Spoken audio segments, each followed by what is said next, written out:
cria-se às vezes uma questão do conceito de hormônio e a fala sobre hormônio, existe uma certa dificuldade, que se cria uma dificuldade, talvez para vender outras facilidades. Né? É fácil.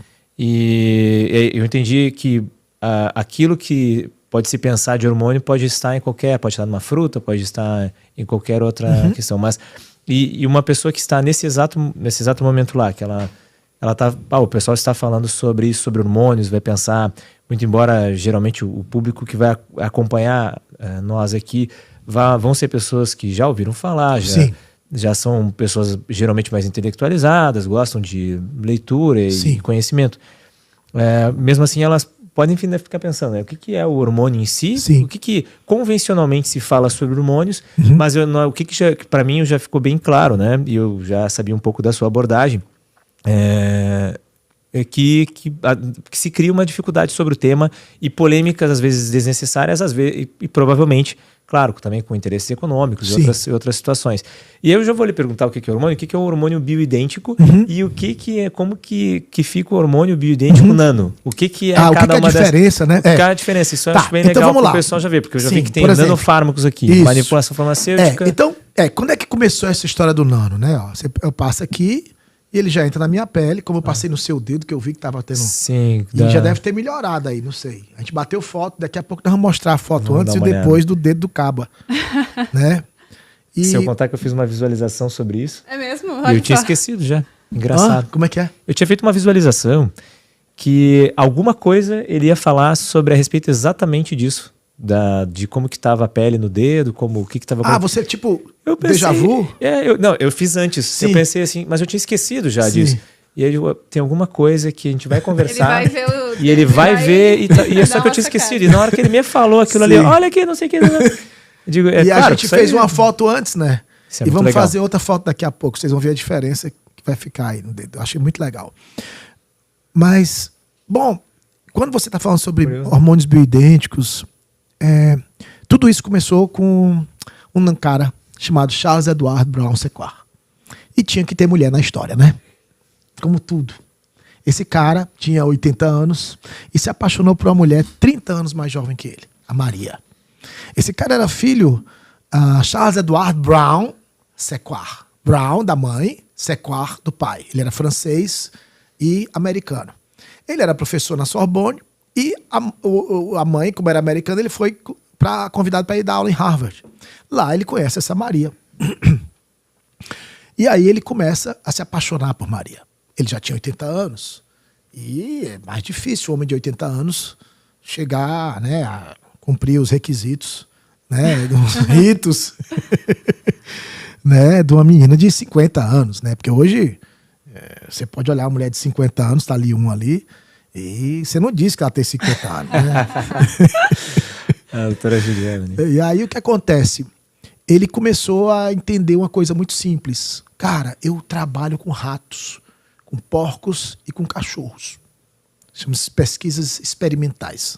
Todas as drogas que são feitas são testadas em ratos, em animais, em 2 mamíferos, basicamente. E aí o que acontecia? Quando ele matava os ratos, ele cortava os testículos, colocava num copinho desse, né? Batia aí, um shot. Em que ano era isso? Isso foi em 1899. A publicação foi em 1899. O segundo artigo, a segunda edição da Lancet. Ele publicou na Lancet. Esse cara foi escorraçado de Harvard. Ele foi humilhado, ele foi execrado. Porque ele foi dizer que estava já melhor, que tinha abandonado a bengala. No artigo ele mostra isso. Lógico, não deu certo quando ele tomava pela via o quê? Oral. O que é que ele fez? Como não tinha nano, partículas, porque a nano você vai ver aqui, ó. Eu boto aqui e passo, ó. E ela já entra no meu corpo, né? Ó. Essa aqui é a nanotecnologia, ó. Isso aqui, se você pegar agora e dosar a minha testosterona agora, ela bate em 1000 fácil. Eu fiz isso várias vezes. E vocês podem fazer, a gente pode até fazer um podcast sobre isso. Vai ser muito bacana. A gente pode fazer isso com teste na saliva também. Bom, enfim. Instantâneo, tá? A gente bota aqui, antes a gente cospe. dosa, e aí passa e cospe. Na mesma hora. Vocês vão ver você de manhã você tem 77, e aí você cospe. 77, depois você passa e cospe na mesma hora. Aí bate em 13.500. É muito legal. Eu não quero perder esse feeling assim, que é muito falado em testosterona total, né? E eu vejo que lá em casa, tanto ali o meu pai, né, eu vejo que provavelmente tem alguma correlação, não sei se existe isso, algumas pessoas falam da parte genética e tal, não sei se a testosterona tem a ver com isso, mas a testosterona... Eu não acredito muito em genética. Ótimo. Quero falar sobre isso também. Eu não acredito em genética. E já percebe que eu já, imaginando da possibilidade dele não acreditar, eu já faço... pode ser essa verdade.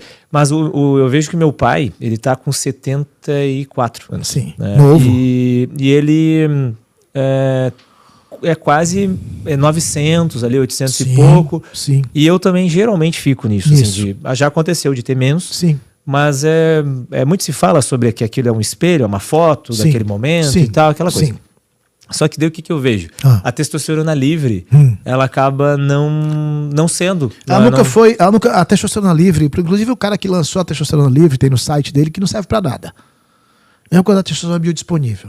E o SHBG, como é que entra nessa história? O SHBG é o Sexual Hormone Binding Globulin. O SHBG ele aumenta ou diminui dependendo da quantidade de hormônio que você tem para transportar. É simples assim. Porque eu vejo que o meu acaba ficando um pouco mais alto daquilo que seria recomendado. Né? Mas é isso que acontece. O pessoal, não, porque o SHBG está alto, aí a pessoa não vai ter pouca testosterona livre. Não. A testosterona ela não pode ser livre.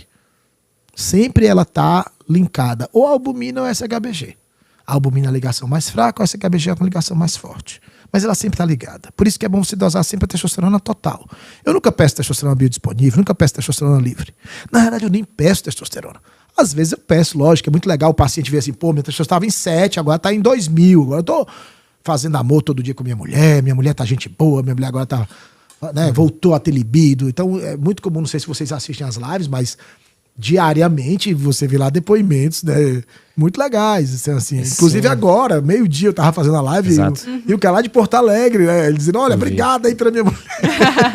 Eu entrei nessa hora, e aí é que nós estamos querendo falar tanta não coisa aqui. Coisa. Vai ter que ter outro episódio, né? Provavelmente. E aí não, é verdadeiramente, assim, é muita coisa que cada coisa que ele vai falando... Abre-se um parêntese. Cara, será que eu não tô tirando o raciocínio, né? Porque senão a pessoa tá lá acompanhando agora que ele vai responder aquilo que eu quero. Do bioidêntico. E aí, mas a gente vai voltar pro bioidêntico. E aí depois eu quero...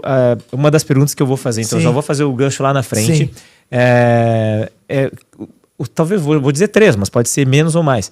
Os casos que mais marcaram essa história, porque eu vejo que a live ali acontece algumas lives e bem diretas, bem naturais, e as pessoas falando justamente diretamente dos seus benefícios, tanto conectadas ao câncer resoluções, etc. São relatos bem impressionantes, né? Verdade.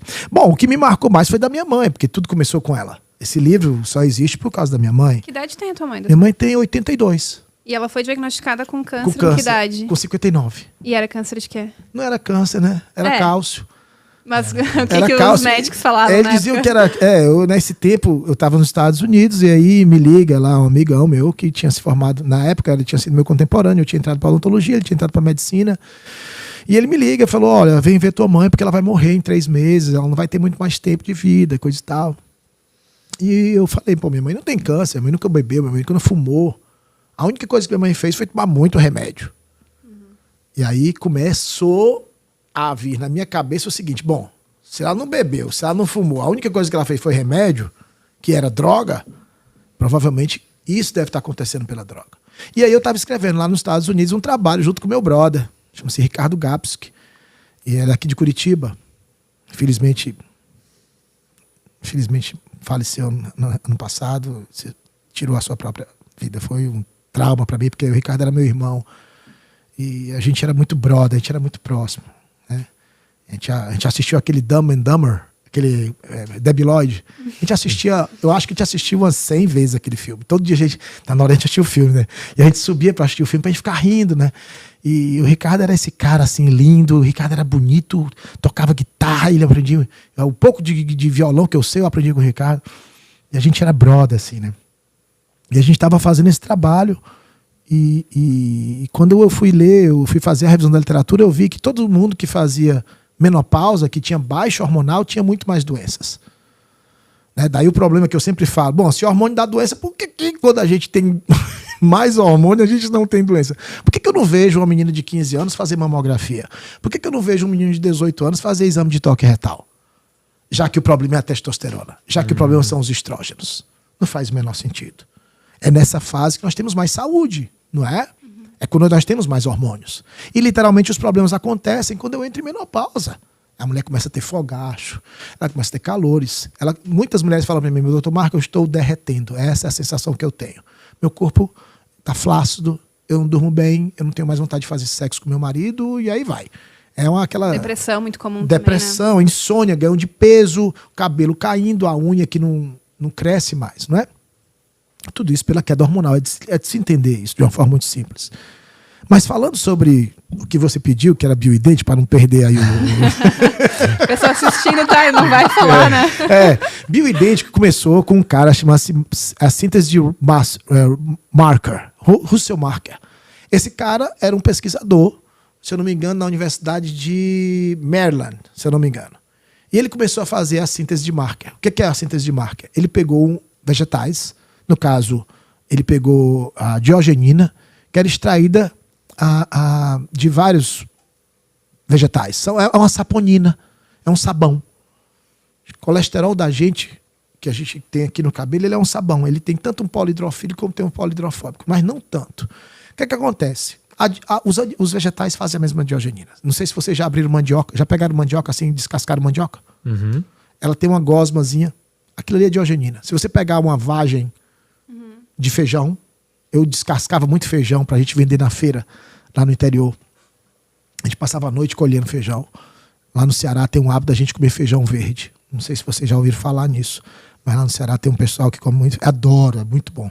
Só que hoje eu não como mais, né? Porque agora eu tô só carnívoro. Acho que é por isso que eu era gordinho. Então, quando você abre uma vagem de feijão, de lentilha, você vê, inclusive, começaram a fazer isso da onde? Da soja. E aí o que acontece?